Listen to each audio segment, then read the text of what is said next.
This is what life is all about. Having the people I love closest to me.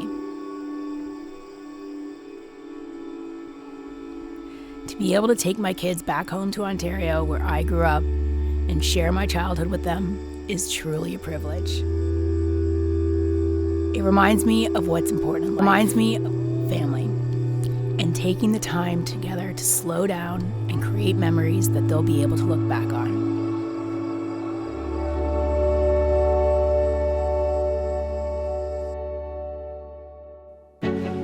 There are two things that have remained consistent since I was in diapers: fishing and being on camera.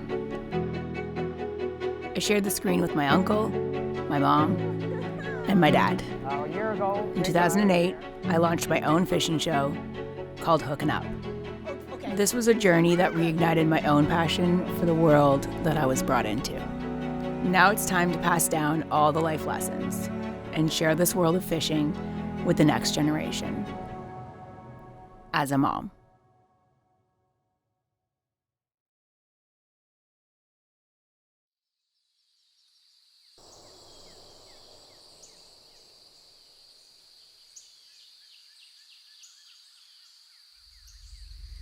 Lay down like this. Oh, good boy, good boy. No. Most still he's been during the diaper change in like months, just so you know. Yeah, what are you doing? We are at Papa and Grandma's house right now in southwestern Ontario, and we're doing Tiger's hair for a nice day of fishing with Papa. He's gonna take us to some of his favorite kid spots.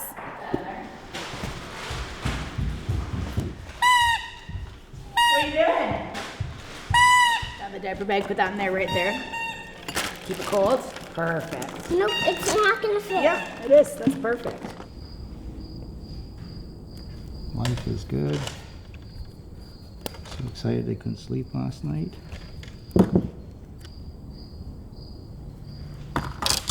Game plan today is to get the little creatures some fish. Poe is a veteran at 4 years old. Little Mr. Tiger is a rookie, because last time he was wrapped in swaddling blankets, which he's running around with, carrying them now. But so we're going to get him on a fish today. I think it's going to be pretty exciting. He'll probably he'll be good at the release because he loves to toss things. We call him Mr. Bam Bam. Let's hope he doesn't toss them too far.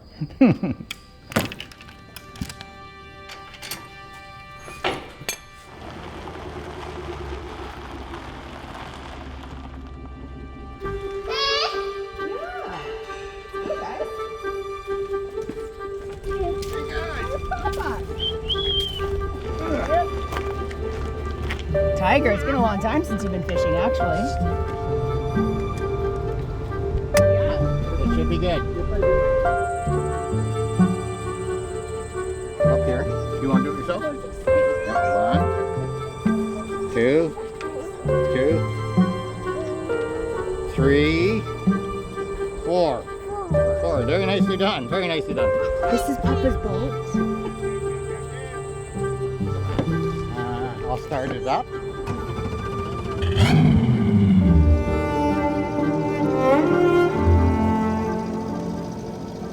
We're starting out with Lake Macmillan because my dad was confident that we would catch little fish and that it would be relatively easy.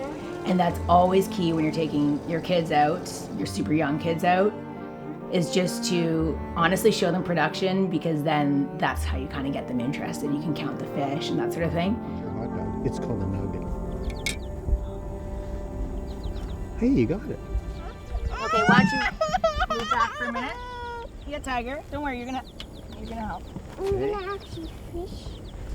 So it's official. Fishing with two little ones is categorically next level. Focus is just going to be on trying to get Tiger not to jump in the water or toss our gear into the water. So, I mean, really, if we catch one fish, I'm going to be impressed, Dad.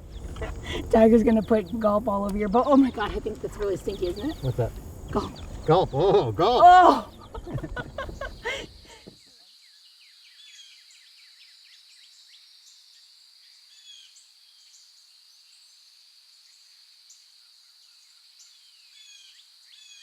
I mean, this is a total learning curve for me, which it always is, which is what adventuring and traveling and the outdoors is about, which I love.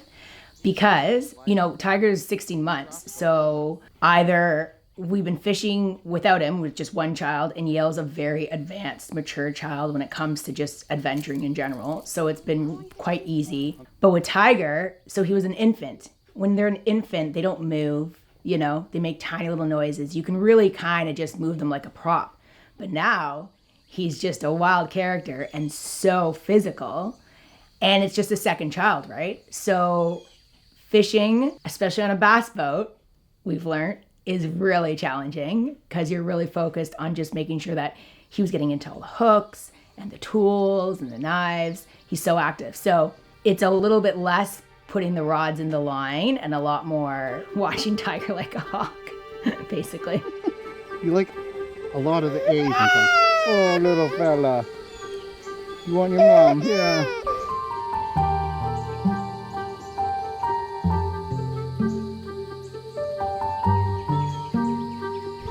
Everything is always more work with children, and you can easily talk yourself out of doing something because of it. But once we start to see the payoff and see the kids coming into their own, it's worth it. Oh, I saw a trout jump. I just saw jump. Oh, look, watch your bobber, guys. I got one out. First fish. Here, grab it, bud. Catch it. Catch it? Okay. Hey, you got double header, double header. It's a pumpkin for a pumpkin. One on. Good job, Tiger. It's got scales, it's got scales. Oh, you actually can't see it. Oh, Tiger. Okay, Tiger. Ready? Yeah. Good job, Tiger. He's touching it.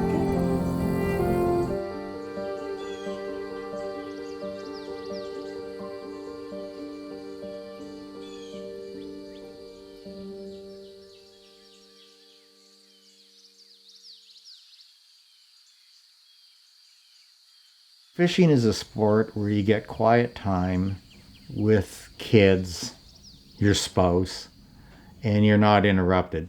Is quiet, contemplative time together in the outside. And I think that's the most important thing. You get to talk about things. There's no outside interactions, and you teach them the beauty of nature. Oh my gosh. Oh, we got minnow! Look at that minnow! I want to catch that. What do you think, girl? Pretty cute? A little bit of weeds on the minnow. Oh my Look gosh. at that! Look at that, it's Like so a little, cute. like a lobster. Aww. So my dad has gotten into fish farming in the past decade, and it really ties in with our family's point of views on conservation, which is to say put a lot of effort back into nature and sustainability. So it's landlocked only so that there's no worries about it affecting any other wildlife. And it's really cool because he actually uses already existing construction gravel pits that would normally just stay dry and totally barren and sterile. And he creates a really amazing habitat for fish and birds and that sort of thing. And so it's a whole new lake. And then the industry part of it is that there's more and more people in the world. We need more fish, but to do it in a sustainable way. And so that's what Izumi Agriculture does. It was exceptionally hot, and Ontario can get really hot and humid in the summer, but I'm pretty sure this was even hotter than a normal summer day. And also because a bass boat has less room to move around than, say, a sturgeon boat, which is deeper. Tiger couldn't run around as much. So we did have to cut the day short. You just have to go into it with a super flexible mindset, and it's all good. I mean, we got so much, it just certain things do get shortened. You got to watch their skin sensitive. They've got to keep hydrated. That said, I was super impressed with Yale. I mean, she is only 4, and she was almost more of a trooper than I was. She was insisting on catching bluegill after bluegill after bluegill long after we were all so hot. So, it shows that she's been doing this since she was 6 weeks old. It's very evident.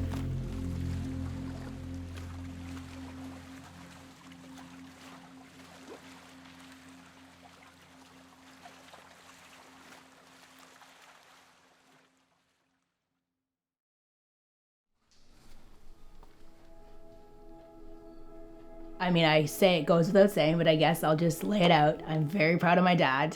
I'm proud of the whole Izumi family, honestly. They truly started from nothing. They grew up so poor and with no resources. My dad took us out fishing when we were kids. I probably started when I was 4 years old. And I entered the let 'em run gun contest, and I won. And I won for 10 years straight, mainly because we're using small hooks and little tiny split shot. And everyone else was using bobbers the size of softballs and big sinkers. And that's how we started. You know, didn't have a lot of good things as we grew up pretty poor, but my dad took care of us. We ate a lot of fish. We ate a lot of rabbits. I shot squirrels and pheasants. We grew up good. You know, I'm 72 now. That's a lot of years of fishing competitively. My brother and I, we fished a lot of team tournaments, but we also fished individual tournaments. We fished against each other, you know, so together, between the two of us, we won over 100 tournaments. A sponsorship would be a package of worms. Then it graduated to a use of an outboard motor and a boat and so forth. So it escalated from there over the years and then led into the TV show. Well, it was in the early 80s. My brother was working in the factory and he wanted a TV show because he was watching all the TV shows in the United States, and I was lucky enough to be entrepreneurial. I had a young company and I sold it, and I said, well, just let's do it. And we had an uncle who was selling radio jingles. So he was our first time partner, and he would sell the advertising packages, and that's how we started, you know. So the first year we did a pilot. We sent it out to about a half a dozen stations. About 13 responded saying they wanted it. So the programmers sent it out to other stations, and they said, hey, you should take a look at this thing. And it was pretty neat starting out that way, yeah. Then to talk about succession, Rico, she had her own show for 6 years on WFN called Hooking Up with Wayne Izumi. My wife, we had produced a show in Quebec called Yale Estrada. Her first name is Jocelyn. So let's see, now it goes 3, 6, 9, 39. That's 47 years of TV, and now Mariko is catching up. And look, the grandkids are on it too. How long is this run gonna be? Can we make it to 100? Watching Poe cast today, I think we could. You know, she was doing it by herself.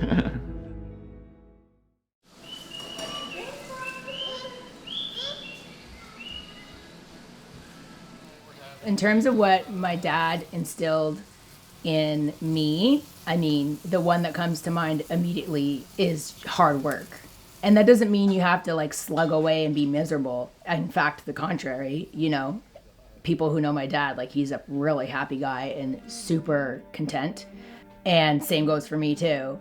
Like I say, like a lot of good things in life take hard work or are uncomfortable at times, but so worth it. And like living that life where you just push yourself a little bit past your comfort zones many times. If you know enough from experience, you know it's totally worth it. So it's almost satisfying. Like when I'm in an uncomfortable situation, I kind of like it because I know like, oh, great. That means there's like some goodness at the other end. It doesn't scare me away. That's 100% for my dad. Like he's just a yes guy. He always has been. And then the other main value I would say that my dad passed on is definitely kindness.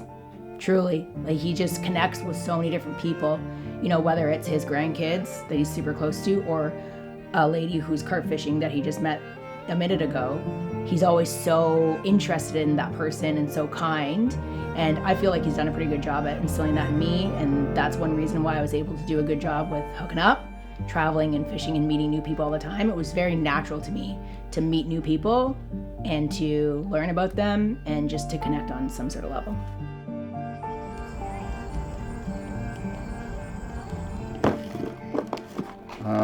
Look at that orange. Pink. Pink. Pink. Oh, here's a white. Here's a white. Okay. Now we need a yellow. Well, we got yellow here. Or chartreuse, green. No, it's green. Oh, it's green. And look at this. There's your dad, and there's you, and your mom. And a sturgeon. And a sturgeon, yeah. And you. Yeah, and me. Nice. Okay, let's go. All right. These are Yale's favorite now. Do you want me to hold that? Okay, and you hold your fishing rod and come close to me, okay? This way. Okay, so right now, Yale, this is where Papa used to take the entire neighborhood and he would we'd get McDonald's, and then we would drive to this exact spot when we were all kids. And he would spend a whole day fishing with us. And now that I think of it as a parent, that was pretty nice of Papa, because that meant all the other parents got a break that day. So we're gonna try to catch a fish with you having the same rod that I had so many years ago when I was a kid. Right? Look at the size of the trees, Rachel. Oh my gosh. This is weird. A small difference of 32 years makes a difference. Here's another little path. Oh my gosh. What are we gonna do? Let's go this way. Wanna go in that? I don't. We might have to go to the bridge. Okay, action adventure. We don't even know how we're gonna drop a line in the water. Rico's growing up, but when we were here last, I guess the kids were about the size of Yale's age. They're in their 4s and 5s catching their first fish. You hear the traffic of the 403 right behind us. There never used to be this paved runway here. Never used to be a giant carp fence, so things are changing. I'm excited. Will we catch a fish? How long do I have to wait for it?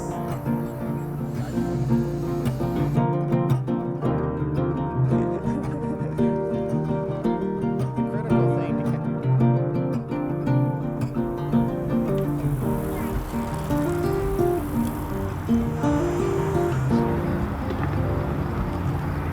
So we've stumbled upon a new spot, which Papa and I did not used to come here. Right under the 403. Obviously, it's quite the hot spot, and they're catching catfish, which we also did not used to go for. So obviously, this is a thing here, guys.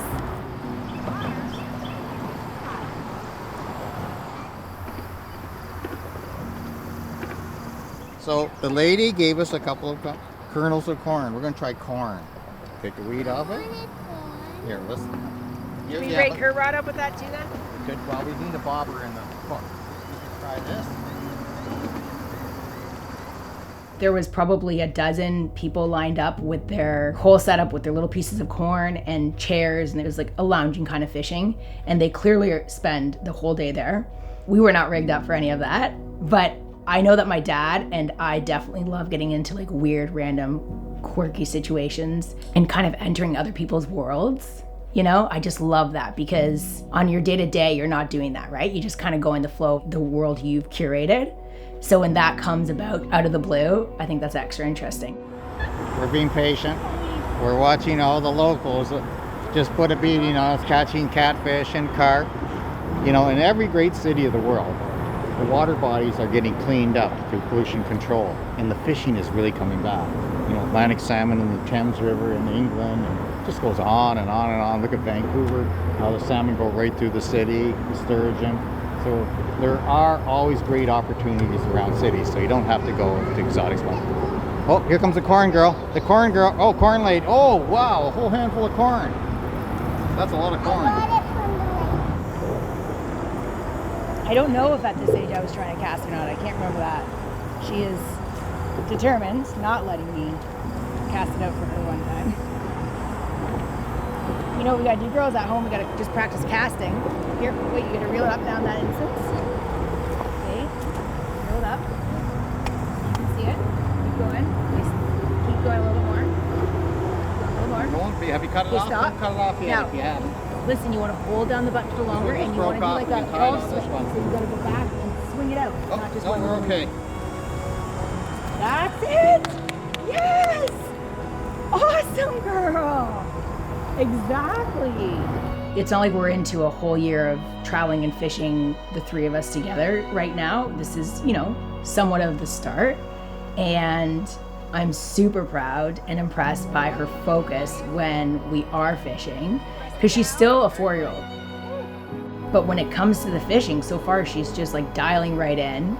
I mean, it helps that Papa is the way he is, right? He's so patient with her and also just good at keeping things fun.